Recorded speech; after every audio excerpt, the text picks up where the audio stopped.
Now, John, let me ask you about this. Many of the people that I talk with, just in my day-to-day life, but also on my program, and many of the people that Keith talk with are what we call accidental Americans, or they are an American who is very deep into the thought process when it comes to dropping their American citizenship. How does that person approach taxation? They're two completely different questions. They are.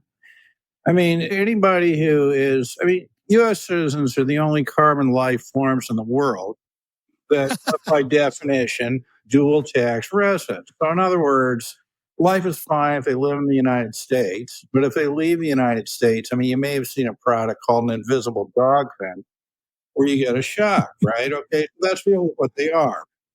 Now, this phrase accidental Americans, I don't even know what it really is. But to answer your question, John, the accidentals have an awful lot of benefits and options available to them that people who are not accidentals don't. The people who are really being destroyed by this are people who are not accidental Americans. They moved away from the United States, when they're in their 20s or something. Keith uses the phrase financial center of gravity. What that means is that all their retirement and financial planning has been done in accordance with the tax laws of another country. Many of those people are in the U.S. tax system. Okay. Many of them are not in the U.S. tax system. Basically, absent any reasonable prospect of change, I think people have to get out. I think they've got to renounce their citizenship, if they want to survive this thing.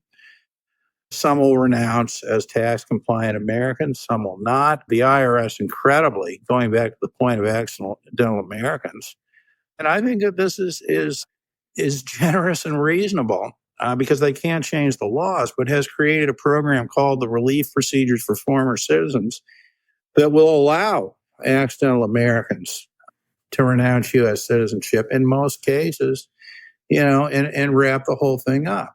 The other point I would make is that there's a huge distinction here between people who were born with dual citizenship and those who are not. Not only does the U.S. have citizenship taxation, but, to make it even more offensive, they have citizenship non-taxation. All right. Explain that, please. Sure.